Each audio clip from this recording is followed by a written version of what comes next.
안녕하세요. 행복한 부자 레시피를 하고 있는 춘희 아줌마입니다. 제 영상 보시면서 구독, 좋아요, 공유 함께 해주시면 너무너무 감사하겠습니다. 오늘은 도로의 가치가 하락한다에 대해서 얘기하겠습니다. 이 무슨 뚱딴지 같은 소리냐고요? 한번 보실까요? 제가 PPT로 한번 만들어 봤습니다.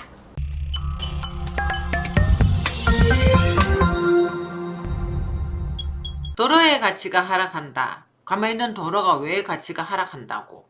하락하는 이유들이 전조를 보이고 있다는 거예요. 그러니까 시대가 바뀌어서 많은 것들이 변화하고 있는데 그 중에서도 도로의 가치도 하락한다는 겁니다. 그 이유에 대해서 몇 가지 얘기를 한번 해보겠습니다. 자, 첫 번째는 도로 중에서도 대로에 대해서 설명을 한번 해보겠습니다. 대로는 3차선 이상 되는 도로를 전부 다 대로라고 하거든요. 현재도 그렇지만은 예전에는 다른 그 어떤 것보다도 탁월한 입지를 가지고 있었단 말이에요. 왜냐하면은 통로였거든요. 사람도 마찬가지고 물류도 마찬가지고 모든 것의 통로였고 또 이 대로본의 중심으로 인해 가지고 중류나 소류 같은 것도 번져 나갔다 말입니다.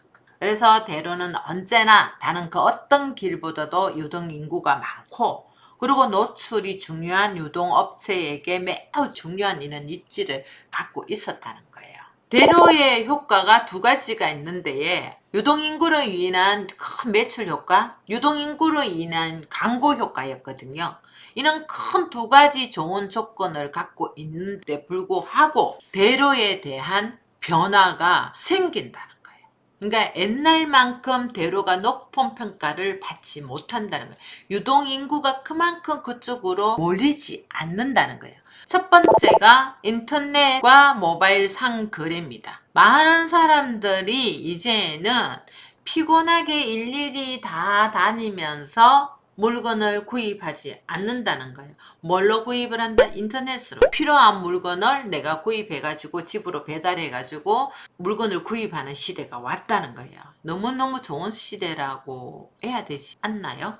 저도 재래시장을 되게 좋아하거나 이렇게 하는 편인데도 불구하고 이제는 무거운 것도 들기 싫고 그냥 간단하게 내가 필요한 거 몇 개 딱 집어가지고 배달시키고 집으로 딱 배송해가 오는 택배 오는 거를 되게 원하더라고요. 그리고 이제 뭐 당장 급하게 지금 물건이 필요하거나 뭐 고가의 물건 특별한 거 외에는 길거리에서 이제 쇼핑을 하지 않는다는 거예요. 모든 사람들이 편한 온라인 쪽으로 옮겨가고 있기 때문에 가치가 하락한다는 이유 중에 하나고요. 그리고 두 번째로는 복합 쇼핑몰입니다.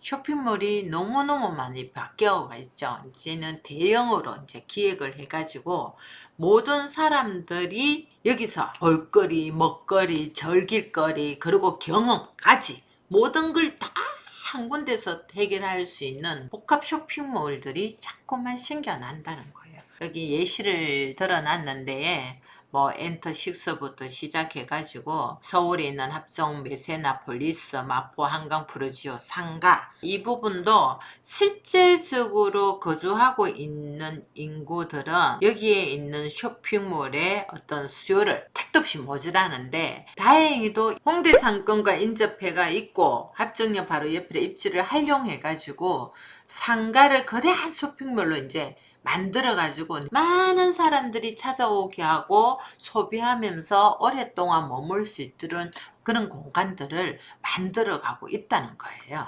전자는 도심에 형성된 복합 쇼핑몰이라면 후자는 애각지에도 있는 쇼핑몰을 만들어가지고 사람들을 끌어당기고 있다는 거예요. 애각지 같은 경우에는 뭐 저렴한 부지에 여러 가지 좋은 조건도 있지만 사람들한테도 뭐가 좋으냐면은 애각지에 가면은 꽉 막히 있는 어떤 그런 상권이 아니라 자연과 더불어 걸으면서 여러 가지 문화의 쇼핑부터 시작해가 먹거리, 볼거리, 뭐 또 내가 경험할 수 있는 여러 가지 이런 것들을 다 한데 어우러지게 만들어지고 있다는 거예요. 부산 같은 경우에도 어떻습니까? 지금 기장 쪽에 몇 년 전에 신세계 아울렛도 만들어 놨죠. 거기도 자연과 더불어 쇼핑할 수 있는, 또 걸으면서 산책하면서 할 수 있는 쇼핑몰을 만들어 놨잖아요. 김해의 롯데 아울렛도 마찬가지고, 처음에 김해 롯데 아울렛 만들어졌을 때 사람들이 좀 의아해 했거든요. 일본 형식을 따가와서 만들었다. 그게 자연과 같이 어우러지면서 하는 쇼핑몰이라 했는데, 좀 처음에 그 쇼핑몰이 되게 좀 낯설었었거든요. 조금 뭔가 왜 기존에 있던 거하고 전혀 새로운 어떤 변화인데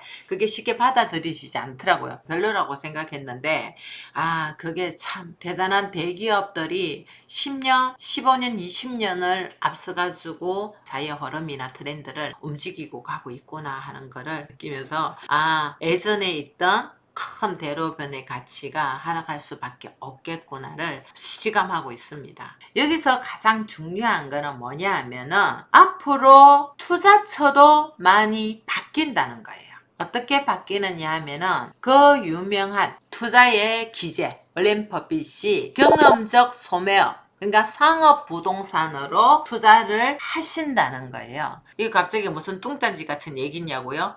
뭐 도로의 가치가 하락하느니 뭐 복합 쇼핑몰이 어떻고 저떻고 얘기를 하더만은 갑자기 월린 PBC 주장 경험적 소매업에 대해서 딱 들고 나오니까 이상하시지. 근데 오늘 꼭 귀담아 들으셔야 됩니다. 그분이 그렇게 갈 때는 뭔가 새로운 변화가 일어난다고 저는 보고 있거든요. 제가 한번 읽어볼게요. 미국에서도 아마존의 등장 이후로 상업용 부동산에 대한 전망이 좋지 않다. 예전에는 상업 부동산의 주요 투자 대상은 전통적인 소매업종, 그러니까 상가, 호텔, 주유소, 휴게소, 극장, 식당, 뭐 온갖 것들이잖아요. 그런 것들이었는데 인터넷의 발달로 이는 소매업종들의 전망이 좋지 않아 폐쇄되고 있다는 거예요. 그런데 말입니다. 흥미롭게도 월런 버핏은 미래의 가치를 이루는 상업부동산에다가 투자를 했다는 것입니다. 그게 뭐냐면은 인터넷으로 대체가 쉽지 않은 보육시설, 헬스클럽, 가구점, 공예점 등의 경험적 소매업종 상업부동산에다가 투자를 했다는 겁니다. 직접 경험하는. 그래, 이런 경험적 소매업종이 대형 쇼핑몰에 입점하게 되면 많은 사람들이 쇼핑몰 안에서 더 오랜 시간을 보내게 되고 그만큼 도로에서의 소비는 줄어든다는 거예요. 그래서 대로의 가치는 상대적으로 가금만큼의 우위를 누리기가 힘들어졌습니다. 그래서 앞으로의 투자처는 인터넷이 대체할 수 없는 경험적 소매업종이 투자 트렌드가 될 것입니다. 세상이 너무 빨리 변하고 있습니다. 거기에 발맞춰 또 뛰어가야 되는 게 우리의 또 삶이 아닌가 싶습니다. 오늘은 여기까지 하겠습니다. 다음 시간에 또 찾아뵙겠습니다.